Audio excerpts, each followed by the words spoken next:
Ano po ba yung parang problema nyo? May sakit po akong cancer. May pag-asa pa naman daw pong gumaling.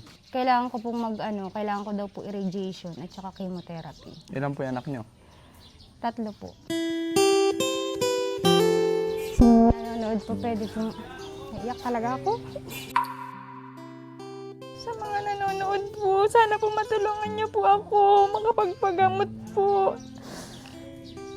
Kahit sa radiation ko lang po. Bakit po kayo naiyak, Nay? Kasi parang tinuring ko siyang parang kapatid. Wala talagang tumutulong sa kanya. May mga anak po siya 3. Gusto ko may puntugtungan yung buhay niya. Wala naman akong magawa.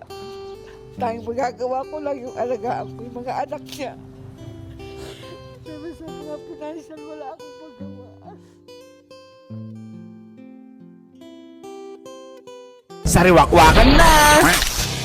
Magandang umaga po sa ating lahat. May napapunta po dito sa bahay po namin. Dahil hingi daw po sila ng tulong. Ano po bang pangalan mo, te? Mary Jane po. Ano po ba yung parang problema nyo?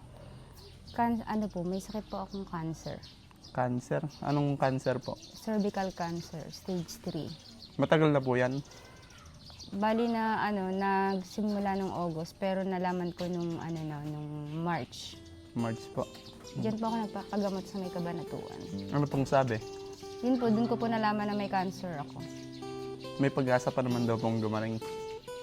Kailangan ko pong kailangan ko daw po irradiation at saka chemotherapy. Chemotherapy po, no? Ano po? Medyo, ang alam ko po, medyo mahal po yung ganun eh. Kailangan po yating kada ano po yun, di ba? Yung radiation ko po, kailangan po sa premier po. Wala naman, private naman po yun. Pero yung chemotherapy, libre naman daw po sa Kabanatuan. Yun nga lang, kapag nakaabot ka ng gamot nila. Pero pag hindi daw po, bibilihin mo yung Bibili gamot. po, ano? Opo. May ano po ba kayo? May anak o ano? Meron po. Ilan po yung anak nyo? 3 po. 3? May mga maliliit pa po. Opo. Paano po yun pag nawala kayo? Hindi ko alam. Siguro sa mga kamag-anak ko na lang. Kaya kailangan gumaling po kayo, no? Yan po. Ayan, nananawagan po kami sa mga may mabubuting loob na sana matulungan po natin si ate. Ano po pangalan niyo na? Mary Jane. Mary Jane, si ate Mary Jane po. Dahil talagang sinadya niya kami dito para po makahingi po ng tulong. Pwede kang humingi po ng tulong sa mga nanonood po. Nanonood po, pwede pong naiyak talaga ako.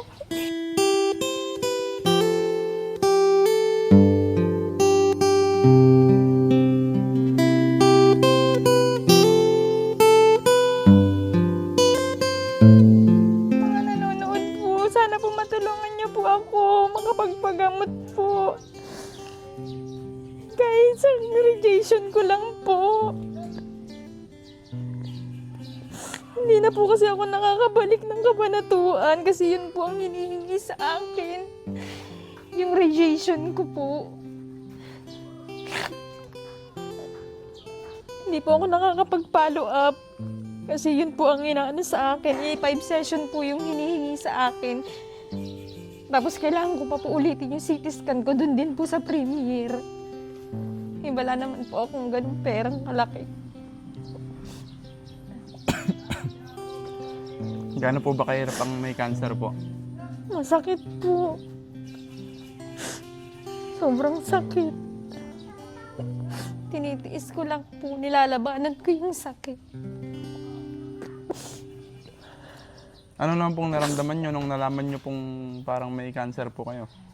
Dinudugo po kasi ako. 2 beses na ako na-confine sa Kabanatuan. Sinasalinan ako ng dugo. Tung huli po, sinalin po sa akin 13 na bags na dugo. Pero awa ng Diyos, nakalabas din naman po ako. Ano po, naiyak si nanay. Pwede pong pumunta kayo dito, nay.